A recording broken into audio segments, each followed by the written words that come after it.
Hey guys, welcome back to Old Guy Talks Money. Let me ask you a question. Someone gave you $10,000. What would you do with it? As I've started this channel and have been talking to my kids about it, I asked them to ask their friends, what do they want to know about personal finance? And my son came back to me and said, this is something he and his friends talk about. My daughter said her friends wanted to know what should they do with an old 401k, so that'll be an upcoming video. So today, I'm going to tell you what I think you should do with $10,000. Before we get started, if you've enjoyed the content, you find it informational, educational, maybe a little entertaining, please hit that like and subscribe button. It will help me grow the channel. So let's say you got $10,000. Doesn't matter where it came from. Could be in a gift, an inheritance. I mean, that's really not important, but you suddenly have $10,000. What do I think you should do? Well, the first thing I think you should do, and this may surprise y'all, the first thing I think you should do is spend some. Now, again, that may be like, this is a personal finance channel and he's telling us to go out and spend money. Well, I think it's important that we've got to balance our enjoyment of life with our financial goals. If you don't find that right balance, what you end up doing is impulsively spending through that money. Set a goal, set a limit. It's okay to spend this. Things I enjoy or things I want. Maybe in that 5% to 10% range, I think that would be safe, but I do think it's important.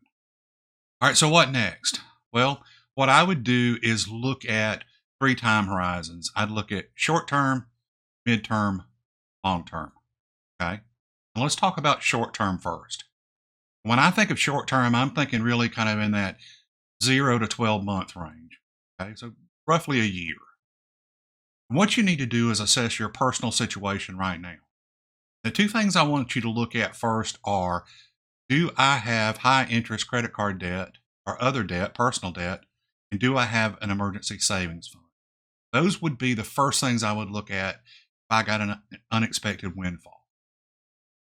And you may say to yourself, I have, high interest debt and no emergency savings. Where do I start? How do I pick which one to pick?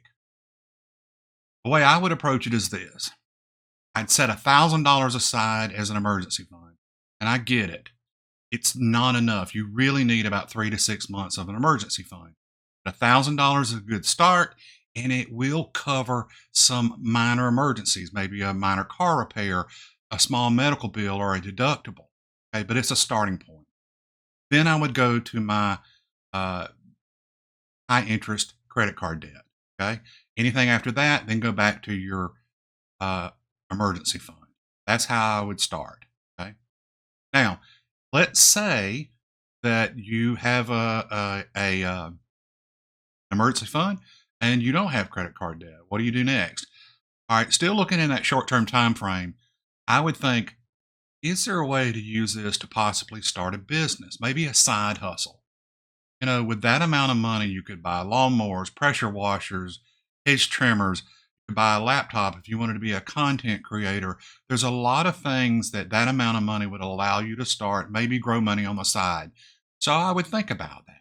Now, if you said, okay, where do I put this money? I know what I'm going to do with it, but where am I going to put it? Well, if you don't use it to pay down debt or you don't use it to start a business, you've got to park it somewhere. Your emergency fund has to rest somewhere. The best place to put that is going to be in a high yield savings account. Why do I say that? In an emergency fund, you want easy access to it and you want to preserve the capital. Okay? You don't want to put it in the market where you could risk it going down, and when you needed it, you have to sell your stock and take a loss. Okay. So in that 1 year time frame, I'm looking at high yield savings accounts. That's the best place to put it. All right. So in the midterm, what are we talking about here? We're talking about bigger expenditures, things we have to save far longer. So for instance, a wedding, maybe a house, a car, maybe you've got a young child that you want to save for their education. Okay. If that's the case, this is a good seed money for that purpose. Now, what would I put that money in? Well, It's going to be one of those things where you need to know kind of your time horizon for when you need it. You said we're going to need X number of dollars in 2 years for a wedding. I'd go back to what I said in the 1 year time frame. High yield savings account, absolutely. If you said I'm saving for a house in 5 years, I might look at buying a CD. Okay. Try to pick up as much yield as you can. But if you go with a FDIC insured bank, that money is absolutely protected. Can't go below the amount that you put in there. If you said, I want to save for my child's education, then and only then would I say, let's possibly look at putting some money in the market. Okay? And I'll talk about this in a minute about where I think you should put it. But you've got enough time. Let's say your child's 2 and you've got 16 years. That's enough time to let that money grow, let compounding interest benefit you. What I would absolutely do though is monitor it, and as we move through time, I would convert that to less risky assets, and at some point in time, move it back to cash. Okay, so midterm, bigger purchases, things you're saving for, wedding, home, car, education. And then lastly, what about long term? Here we're really talking about retirement, um, building wealth. Okay, so you're taking into consideration things like a taxable brokerage account, potentially a Roth IRA, maybe even saving for a down payment on rental real estate. Okay. Now, where would I put that money? That money, where you've got a long time horizon to let the money grow, absolutely would put it in the stock market. Okay. Eh, So I know I told you to spend some, but let's use $10,000 because it's a nice round number. So there's a thing called the rule of 72. The rule of 72 works like this. You take the estimated average return you're going to get and divide it into 72. It will tell you how long it takes for you to double your money. So let's assume an average return annually of 7%, divided into 72, and that tells you that every 10 years your money will double. So if you're 25, 10,000 in the market, 35, it will be 20,000. 10 more years, it will be 40,000. In 10 more years, it will be 80,000.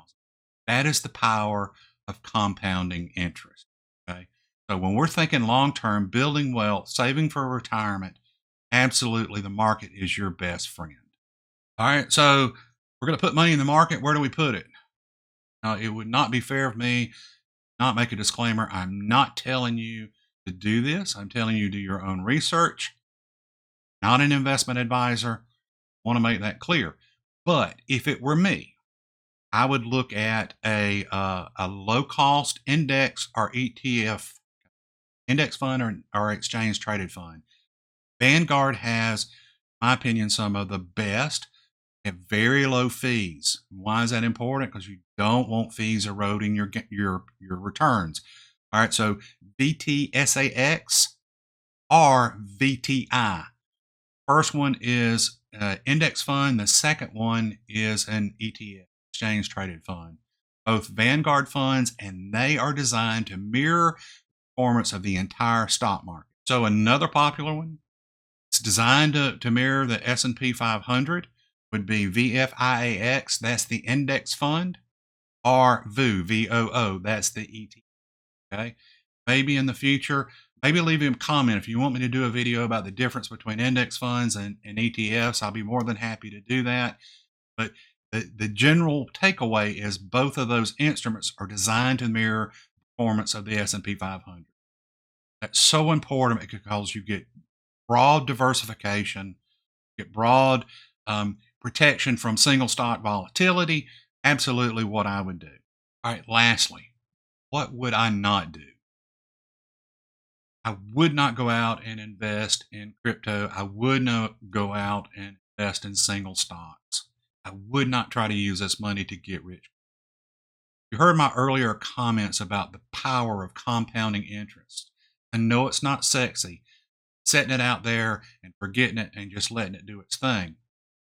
Problem is with crypto and single stocks is there's so much volatility that if you put it in that and you get to the point where you need the money. This was my goal. I need it in 5 years. I need it in 10 years, whatever. And the market is down.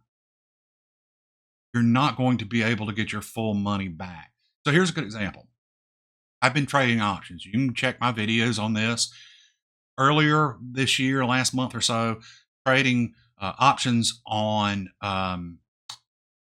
QQQ. It's designed to mirror the performance of the NASDAQ. Bought the stock, 200 shares at $494 a share. So roughly $100,000. That stock closed Friday down about $50 a share. So I've lost $10,000 on paper.